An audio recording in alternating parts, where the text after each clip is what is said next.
G'day all, number one Machop fan here with another episode of Machop's Musings. As I'm sure you know by now, Pokemon Sword and Pokemon Shield were recently announced. But it's been so recently, at time of recording, that we only know of 5 new Pokemon so far. Grookey, Scorbunny, Sobble, Meltan, and Melmetal, and that's it. There's a lot more Pokemon that are going to be introduced in the near future in the lead up to the late 2019 launch of the games. And I have strong reason to believe that one of them is going to be a Steel-type Eeveelution. This video is dedicated to discussing why I believe that is, because I've seen heaps of evidence supporting this, mainly in the form of patterns, and no evidence at all debunking it. In total, I've seen 3 pieces of evidence suggesting that we're going to get a Steel-type Eeveelution, 2 saying we've got Eeveelution, or we're getting an Eeveelution at all. First of all, in the anime, we've seen 2 instances in the past where major characters have received Eevee, and that Eevee has gone on to evolve into latest generation Eeveelutions. First of all, Gary, who was given, or is revealed to have an Eevee at the end of Generation 1, and during Generation 2, it was shown to have evolved into an Umbreon, a Generation 2, latest at the time, Eeveelution. Later, with May, towards the end of Generation 3, she was given an Eevee, and during Generation 4, that Eevee was revealed to have evolved into a Generation 4 Eeveelution, Glaceon.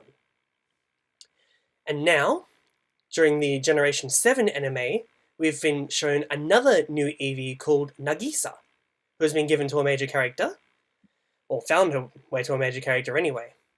And if history is anything to go by, that's a precursor to getting a new Eeveelution. If we see it again in the next generation of the anime, the Sword and Shield anime, it will no doubt have evolved into an 8th generation Eeveelution. A Steel type, I reckon.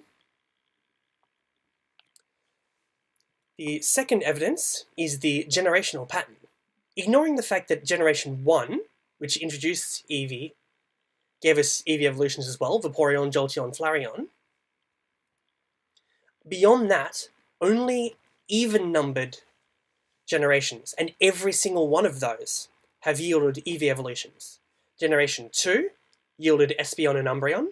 Generation 4 yielded Leafeon and Glaceon. Generation 6 yielded Sylveon. Generation 8, following that pattern, is going to yield something, at least one Eeveelution.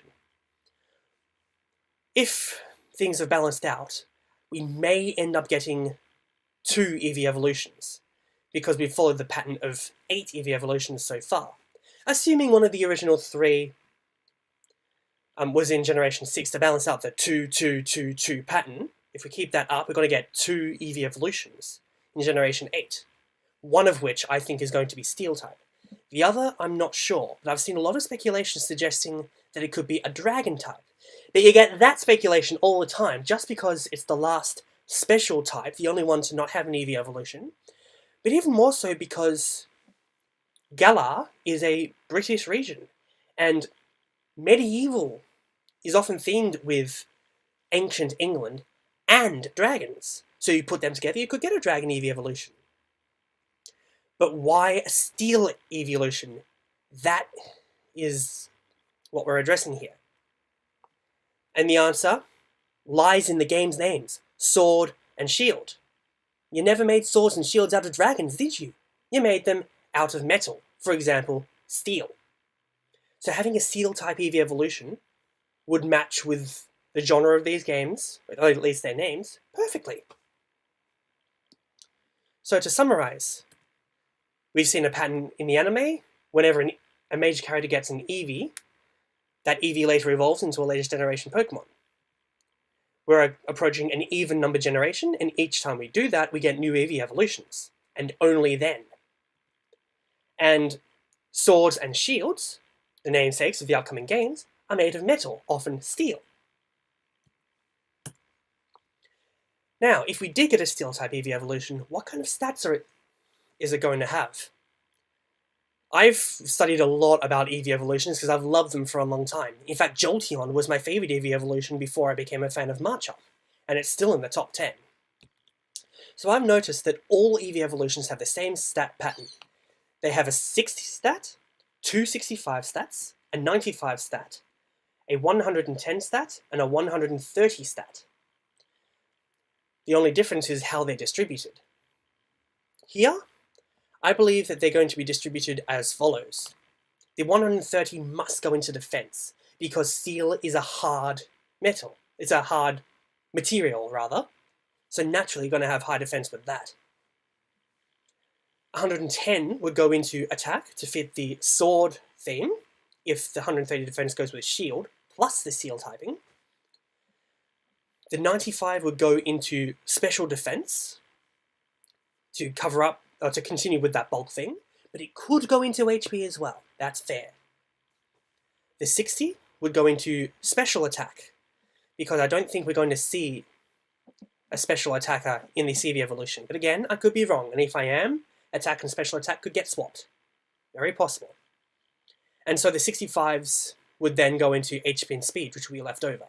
But speed could get 60, because its steel types tend to be slow because they're heavy.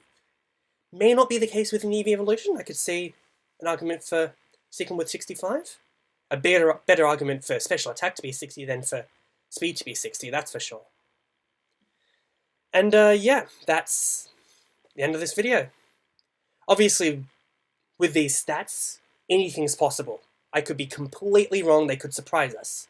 Like they did with Umbreon. Most dark types are fast, hard hitters, and frail, and Umbreon is the exact opposite. They may decide to surprise us and do the same with a Steel-type Eevee evolution. What do you think? Leave a comment below, leave a like if you agree, leave a dislike if you disagree, or if you hate me because I'm a weirdo, or whatever. It's up to you. I can't control you. Anyway, we'll see you next time.